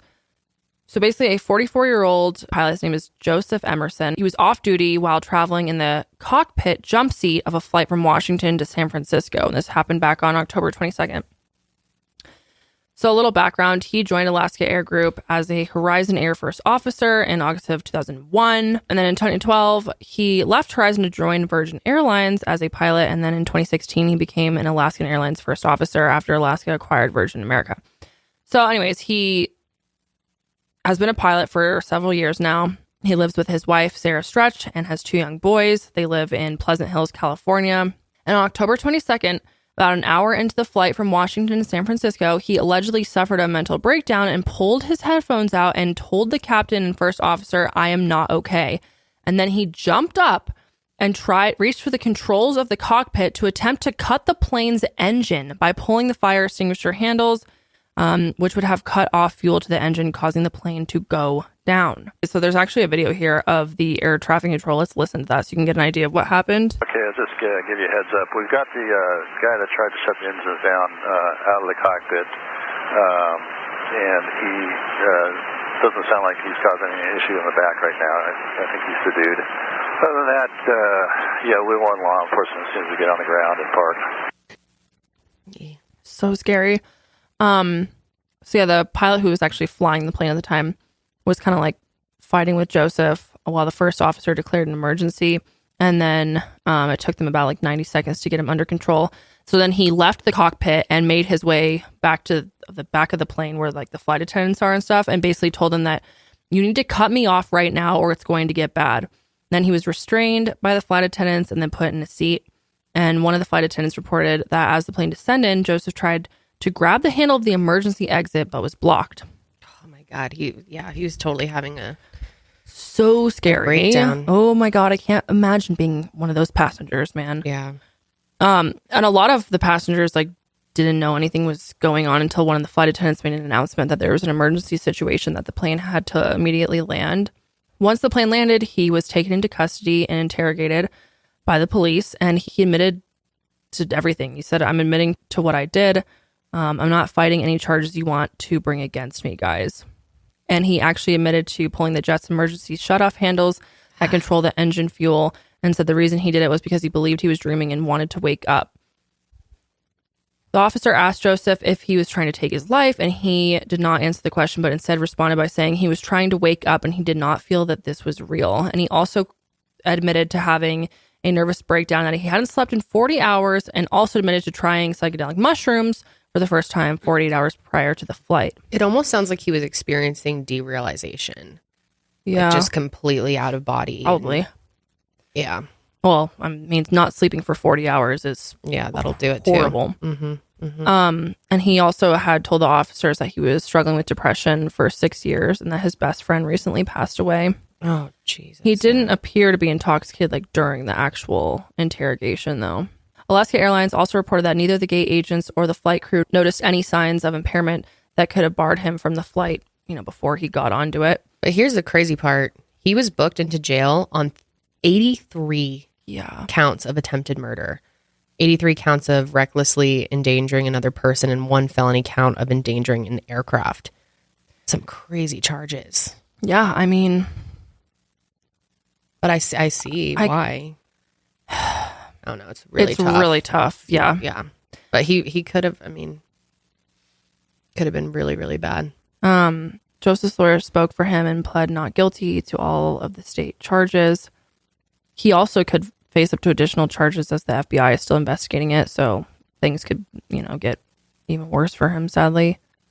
Obviously, Alaska Airlines removed him from service, and he will no longer be flying. But it's sad because like so many people who knew him said that like he wasn't like this and he would never do that.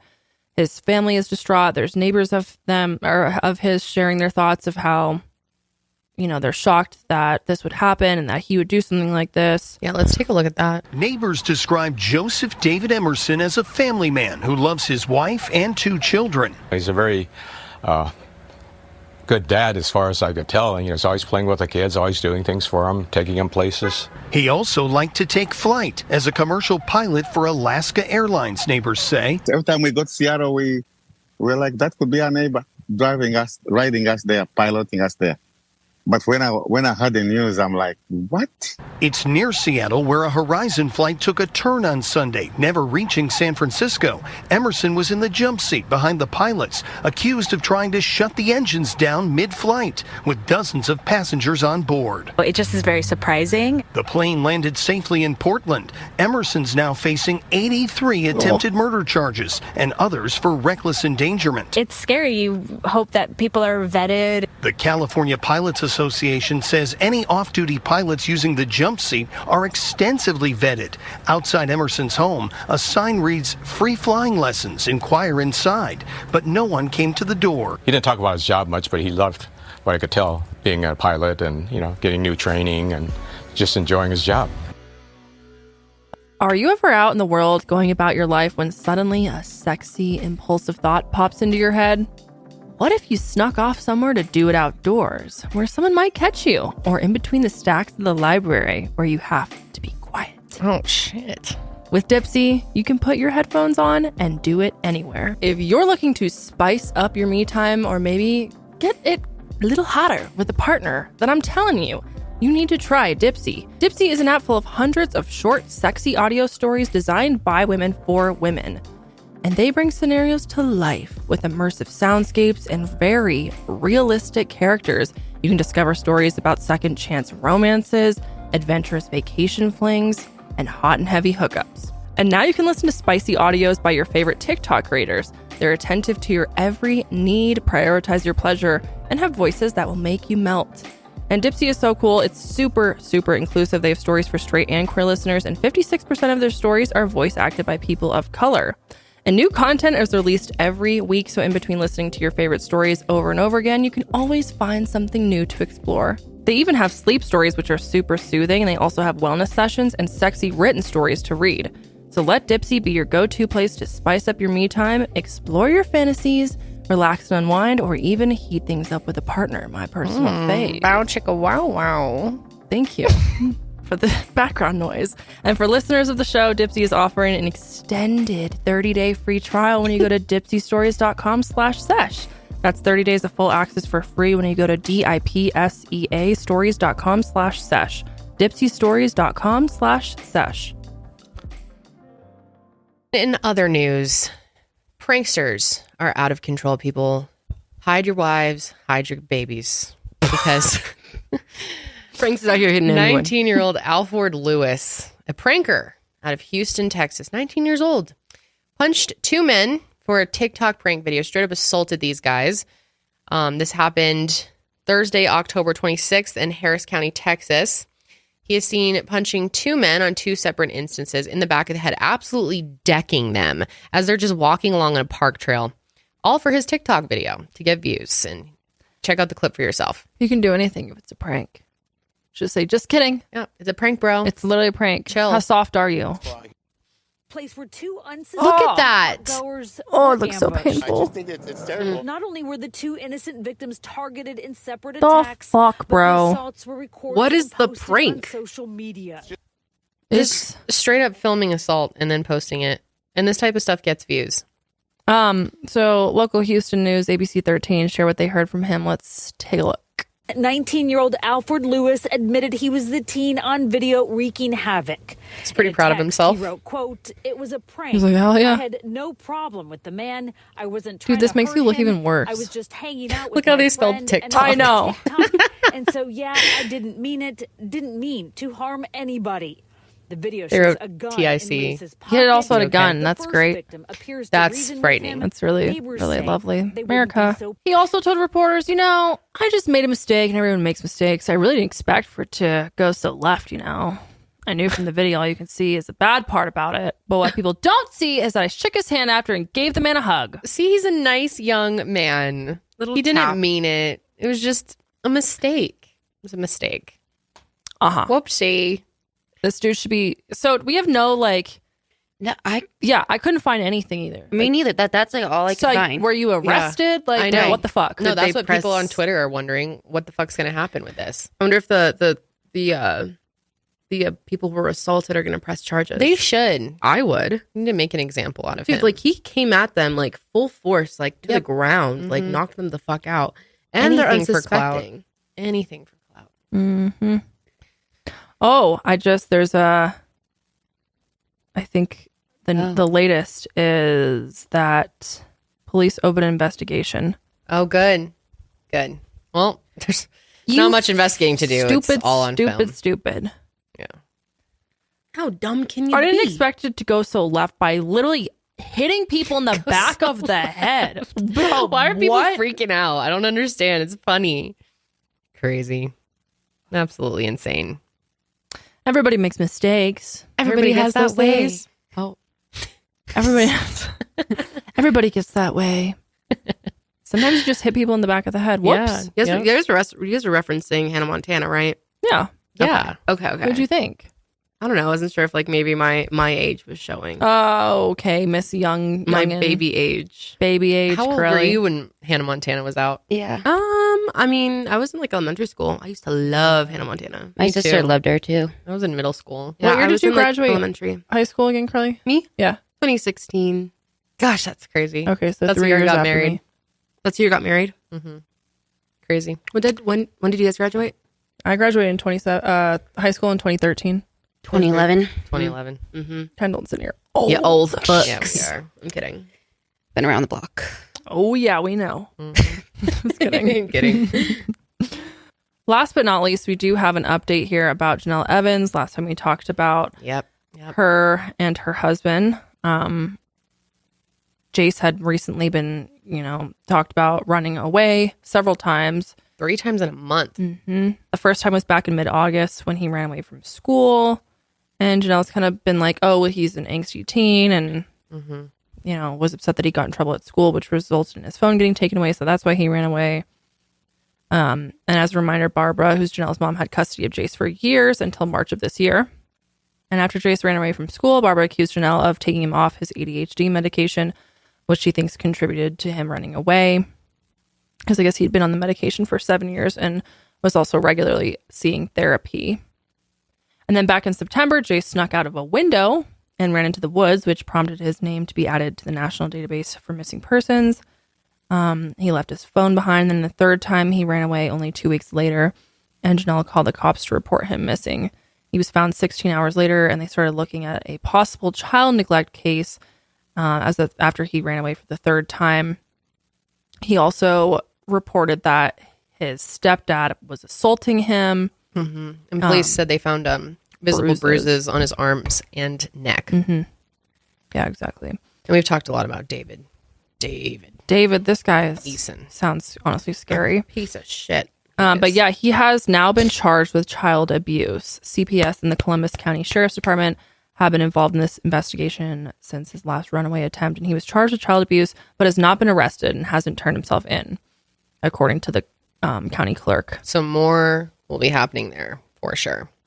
Now, he didn't address the allegations, but he did post an Instagram story with a link to his music on Spotify earlier. He has music. Yeah, he makes music. Oh my God. Can I hear it? Probably. Or will it copyright us? No, you could probably, I'm sure we could pull it up. Can we just hear like a second of it? Yeah, it's on Spotify. I've got to know what this dude's music sounds like. Yeah, let's look it up. It's like, why are all the teen mom people getting into music? Like the one guy that you just showed me. Yeah, Tyler Yeah. Baltiera. I think this one is his official. Good. Official music bid. Oh, Slayer. Oh, I thought it was a bear screaming. A monster. A big bang, a boom, boom, boom. Okay, so he's joking, right? This has to be a joke. He's not joking. I don't think he's the joking type. Oh my god. This is 10 times better than I imagined it would be. Wait, why does he have so many cans down there? Do you think Janelle shot this? Oh, that was a cool motorcycle move. Lock it. Oh, Janelle! No way. Oh no. Oh no. No. Janelle. This is very bad. Cameo. Don't get your wig split. Don't come cross my fucking fence. There's certain wars you cannot win. Shut up. This is insane. With his Crocs? Dude, hey. Straight for the locket, going straight for the pockets. Bitches down on my rocket. Bitches down. Okay. I think I've seen enough. Oh, I gotta cleanse my eyes. That was insane. It's called, the name of the song is Please Don't Make Me. If you what? Please don't make me go to jail. A few weeks back, a judge ordered Janelle to bring in her 2 younger children and for questioning without David present. I'm assuming that's where they found out all this information. Apparently, during this hearing, a caseworker scolded Janelle for making it difficult for CPS to interview the kids on previous occasions. Then on the 24th, she was walking into the Columbus County Courthouse, and she was required to attend court on Wednesday for her ongoing custody battle with her mom. The case is being continued, and there will be another court date soon. After the court hearing, there's a picture of her flipping off the camera. And then she also posted a TikTok. Let's watch that. First of all, I'm going to do what my lawyer advises me. And if that's to protect my privacy against paparazzi, then yeah, I'm going to ask if I can sit in my car instead of being bombarded like a Britney moment. Like, you guys should have saw that shit. When I came out of the courtroom, there's paparazzi sitting there waiting at the door for me. I had to cover my face with Ensley's sweater all the way to my car. Actually, to my lawyer's car. And then he had to drive me to my car because we had to do a little getaway. So yeah, if you see pictures out there on TMZ or whatever, there was a paparazzi at the courthouse. I tried to cover my face. And if I loved the attention, I would have been like, hell yeah, pose, pose, pose. Let's take some pics. But you gotta admit, my makeup looks pretty damn good today. The whole point you're missing with this whole case is that it's about my son's mental health. And I will continue to say that. No matter what you guys say, this is about my son's mental health. That's it. Y'all can hate me as much as you want. It's not going to stop me from posting content. It's not going to stop me from being the best mother I can be. And it's not going to cause me to get into the depression where I just run and hide in a hole. You can try to do what you want, but I'm taking care of my mental health, and I will make sure that I'm completely fine, and so are my kids. So continue to harass me. I'm going to stand strong, and I'm going to support my husband because I know the truth. God knows the truth, and you don't. And if you are dying to know what happened today with the court case, it got continued. I want to make sure that I'm the first one to tell y'all before something gets leaked again. Because if something gets leaked again, I would love to know who it is, and I'm going to subpoena everyone's records. She hasn't been charged yet, but there's a possibility she could be. Yeah. I mean, she should if God, yeah. There's a lot that we Although don't know. she went on Instagram and was like, Columbus County Sheriff's Department, I believe, is the one doing the smearing campaign against my husband and needs to be held responsible. Literally, they told details to the media about a minor and gave no fucks. Have the emails to prove it. An open investigation is supposed to be kept private under all circumstances, especially when it involves kids. She said, let's go to court. I've been waiting on our day. I feel so violated by the system. Wait until the day you hear the truth. You will be begging me not to sue. I just really feel bad for these kids, for all this trauma that they're going through to be displayed publicly too. Yeah, we'll see David's what happens with David. Fucking bad guy, though. I was going to say, he's very scary to me. Yeah. With his track record. Yeah, I'm wondering where this is going to go from there. There is a bunch of other drama going on with them that's not worth getting into, but they're currently not following each other on social media, and he's sending stuff out and, you know, talking to an ex, and it's just a bunch of stuff that I don't think is worth talking about today. Yeah. But hopefully she'll leave him. Yeah, we'll see. I don't know. And hopefully he is held accountable for all this. It's a piece of shit. Well, his rap career seems to be like it might be over before it really got started. Yeah, damn. What a shame. He's so good. I don't know. He was really good. Not as good as the other guy, Tyler. I like Everybody Tyler. gets lost like me. Yeah, that was rough. But I liked Oh Tyler. my god, dude, that was so funny the way you pranked me with that. Do you remember that? We did. We told Karelly that song. It's by Tyler Baltiera. You told me it was like Little Peep or something. Get lost like me. Yeah, we told you it was a Lil Xan. Yeah, I was like, we told Janelle's I told Beyonce. John that I was like, listen to this fucking song, and we started playing it. I was like, guess who this is? And he was like, I don't know. I was like, just guess. He goes, Lil Xan. And I was like, no, dude, it's Logic. And he believed him. She has video of it. He believed me. He was like, God, He was Logic's like, really gone God, downhill. it's really bad. It's got really bad now. Oh boy, that's funny. I do like Tyler and Caitlyn though. I like Caitlyn. The Teen Mom world. Yeah. Teen Mom universe. God, I used to be obsessed with that show. I Did haven't you watched see, it in years. Kaylin. Pregnant again? Kaylin? The blonde one? Yeah, Lowry. Pregnant again? Yeah, she's Yeah. about to have her 6th and 7th Holy twins. crap. 6 and 7. That's a lot I of know, kids. Lots of kids. I don't like. She's the one. I don't really jive with her. Oh. Really?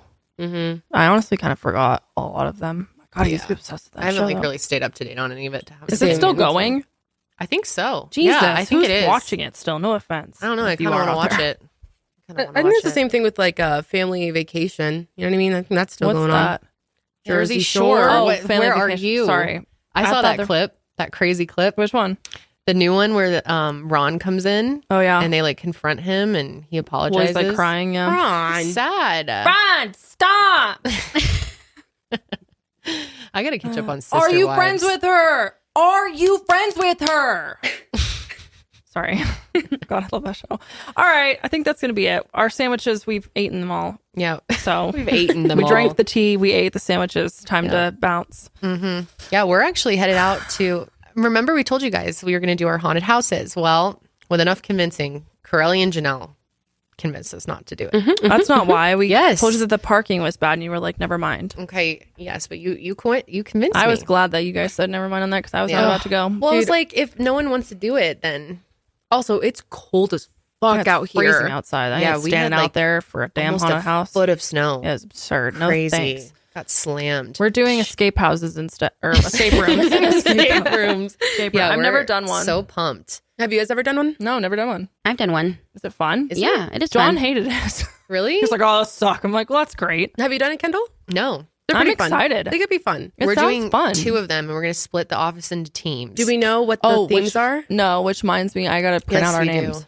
The theme of the escape room, yeah, but I don't remember what they are. I don't either. I think one's a mummy or something like that. Mm-hmm. I want to be on Kendall's team.